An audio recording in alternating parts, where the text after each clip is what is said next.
Friends, கடவுள் உண்மையாகவே இருக்காருங்க.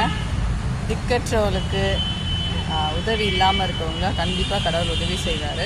ஸோ இந்த குட்டி நான் பார்க்கும்போது ரொம்ப சின்ன குட்டி, ஒரு 25 நாள் குட்டியில் தான் இவனை நான் பார்த்தேன். இந்த முதுகில் நிறைய புழு எல்லாம் வச்சு இவர் தான் ரொம்ப கஷ்டப்பட்டார். இப்போ பாருங்கள், அந்த இடமே தெரியாமல் போச்சு. எவ்வளோ அழகாக இருக்காம பாருங்கள். இந்த இடத்துல தான் அந்த புழு இருந்துச்சு, நடு முதுகில். இந்த 2 ஓட்டையில் இங்கே இருந்துச்சு. இன்றைக்கி இவர் நல்லா ஆயிட்டார். ரொம்ப பாசமான குட்டி, ரொம்ப டிசிப்ளினாக, ரொம்ப நம்ம வளர்த்தோம்னா அழகாக இருக்கும். தினமும் காலையில் சாயந்தரம் வந்து நான் பால் வச்சுட்டு பிஸ்கெட்டு சாப்பாடெலாம் வச்சுட்டு போவேன். கடச்சனந்துலேருந்து எம்ஜிஎஃப்க்கு வருவேன். ஸோ இந்த குட்டி அடாப்ஷன் வேணுன்னா நீங்கள் கேட்டு உங்கள் வீட்டில் வளங்க. ஒரு லைஃப் கிடைக்கும்.